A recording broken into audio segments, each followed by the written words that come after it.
What's up everyone, Thralls here once again. I am Necrotic Nick and I have an album review for you.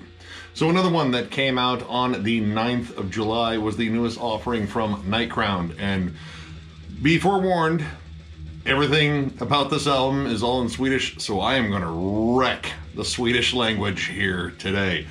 So this album is called Hädanfärd, my best guess. This comes out on Noble Demon Records or Productions. It actually just says Noble Demon, so I'm not really sure there. Formed in 2016 in Gothenburg, Sweden. This is a melodic death metal / blackened death metal band / black metal. It's really a cool blend of the different styles here. And they actually feature a lot of current and former members of a lot of relatively notable bands. Cypher System, Night Rage, Evocation, and Dark Funeral. These guys are pretty much all journeymen, and they got together, formed a killer blackened death metal band. I actually have their first album, which they were more forgiving with the song titles and lyrics because they were all in English. Not this time. So yeah, be forewarned, this is going to get rough, at least for any of our Swedish-speaking followers here, because yeah, this is just a sea of umlauts and words that look like they are word jumbles, but I'm going to do my best here. This band's style felt very familiar to me just in terms of like the blend of different things on here. There are lots of sections on here that remind me a lot of the melodies that you would hear on albums by Dissection, but mix that with Belphegor's intense, more brutal style of blackened death metal. Very dynamic, very lush too. There are keyboards on here, and most of the time they use them really well. They're kind of like a gothic accompaniment in terms of just making the atmosphere that much more gloomy and dreary. The two lead-off singles, Necrotic and Hädanfärd, I'm sorry. Both of these songs labor exactly what this band is all about. Big melodic hooks, but very intense and, I don't know, a combination of brutal and atmospheric. Like, these guys can get flat out heavier than hell at times, but most of the time they are laboring this really cool, like, dissonant melodic atmosphere. The lead work on here is very interesting. Most of the time it's just melodic leads, like not like full-on solos. You do get a couple of those here and there, but most of the time they are, I don't know, kind of folky. They kind of remind me of stuff you would hear on early In Flames albums, how the melodic leads would have just this little folky touch, or even stuff you would hear on Amorphous' Tales of a Thousand Lakes. The melodies scream folk, just kind of in that underlying sound, but when you add the harmonies on top, they get fiercely metal. And riff-wise, these guys know how to craft killer hooks. Hädanfärd, probably the second time I've screwed that up. That song has such killer melodic hooks on it. Like, they are instant, and they labor those hooks. They do an excellent job, like, establishing a main anchor riff to both the verse section and the chorus section. Awesome songwriting, and it really has this great atmosphere. Vocally, this is a pretty interesting album just in terms of the wide array of vocals you're going to hear. Most of the time, the singer who does, I believe, all the harsh vocals kind of stays in kind of a mid-range scream and occasionally gets a little bit lower. Honestly, he reminded me a lot of Peter Tägtgren of Hypocrisy, and honestly, hearing the more melodic death metal riffs that accompany a lot of this music, it does have a bit of a Hypocrisy vibe in spots. But you get clean vocals here and there, and they're kind of wide-ranging. Sometimes they sound more like chants in the background, sometimes they really take the forefront.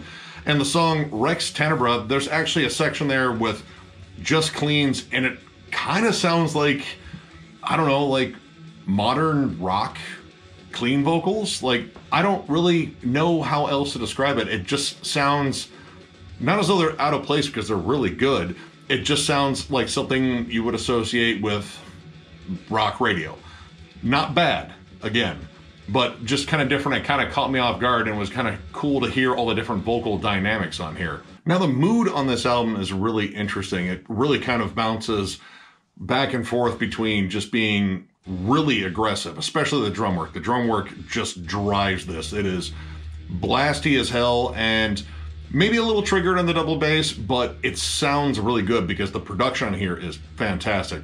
This is not raw really at all. It's well produced and well mixed, and it's very lush. Actually, it really fills out pretty much every level of sound there, so it has this really full mix to it.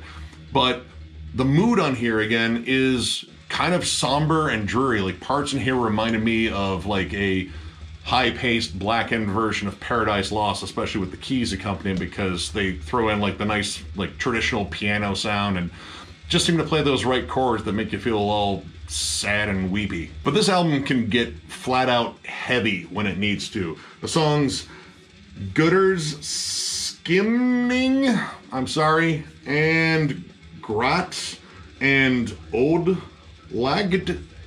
I'm extra sorry on that one. That one feels way off. Both of those songs really just bring forward the death metal sound. Like, they come out heavy. Gutters, or whatever it is, I'm sorry. That one opens up very fast, very aggressive, very thrashy, and it instantly just changes the mood of the album, because it actually follows the title track, which is an interlude, like a very pleasant acoustic interlude, and then all of a sudden it just explodes into possibly the heaviest song on here. The riffs get more chuggy. It still has like the dissonant atmosphere, but the overall feel of the song is way more aggressive. And the other one, which I couldn't say the first time, that one also sort of brings in that death metal energy and throws in some really fun lead work on there. Like, it just sounds energetic as hell, and the vocalist takes the harsh vocals down lower on here, which I really like because it really added another dimension. He only used the low growls periodically in like the first half of the album, but on these songs they required some extra heft and he brought it. The vocals just sounded raw and nasty and just hate-filled. So again, it kind of changes the mood a bit. I really, really enjoyed that. Another thing this album is really good at doing is opening and closing songs. I noticed that pretty much on every track, they know how to make it open in grand fashion where you're instantly hooked, whether it be something more atmospheric or just leading in with a monstrous riff or a melody or a harmony. They just knew how to start off the song, and ending it, they always sort of went out on some really killer melody. They would kind of let that one carry out towards the end, whether it would fade out or it would just end on that melody. They did a great job there. The last track, Enslingen, at least that one's free of umlauts.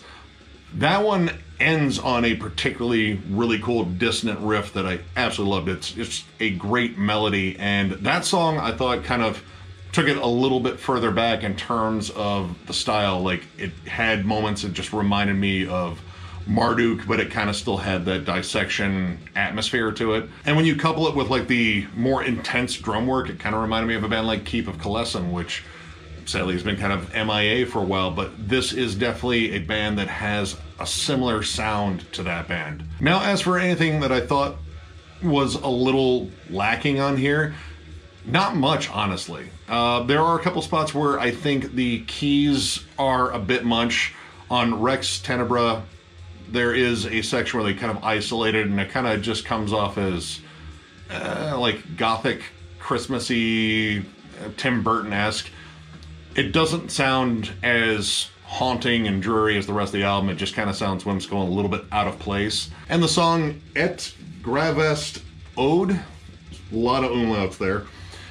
That one has a couple of sections where they just sort of pepper in keyboards, and I don't think they necessarily add very much to the song. I think the song would have been better if they just had like some like sweeping synths in there, just more in the background. These kind of popped out in the front, and I was like, it's not the best addition to the song. The song was already absolutely killer. I have a minor gripe with the title track being just an interlude. It's a really cool interlude. It's just an acoustic melody that I think is very pretty. But I don't know, it's the title track. The title track just kind of screams like it should be a little bit bigger. Like it should be almost the centerpiece of the album, which it does land in the middle of the album. They got that right.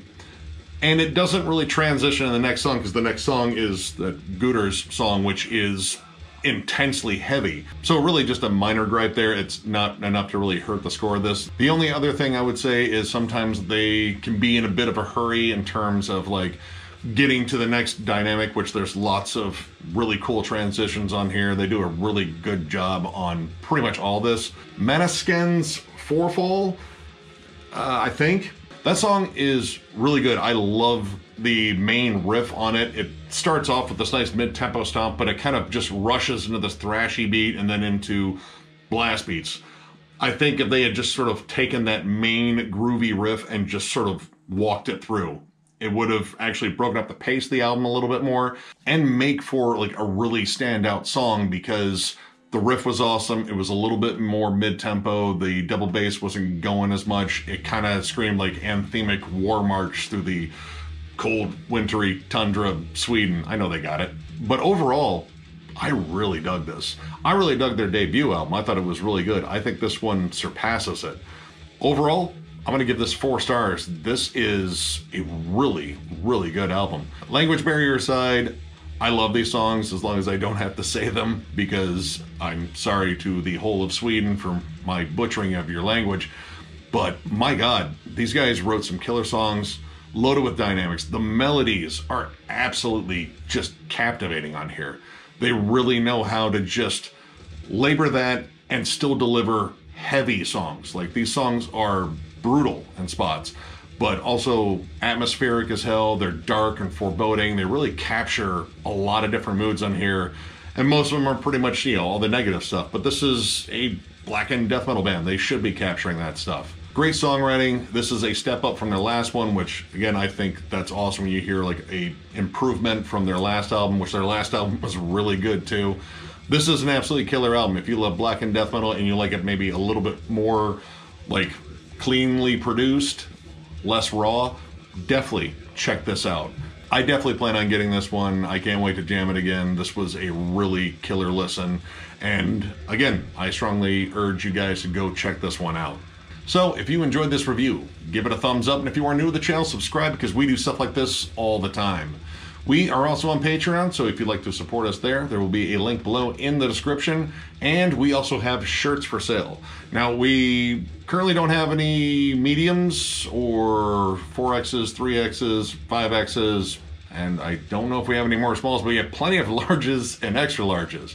But if you would like one and you fit those sizes, hit us up on thrallsofmetal@gmail.com. Send us a message, put shirts in the subject matter, because we're blind and we need to see that in bold lettering. We will get back to you, get your information, your size, and get one out to you. So with that, I thank all of you for watching, and we will catch you later.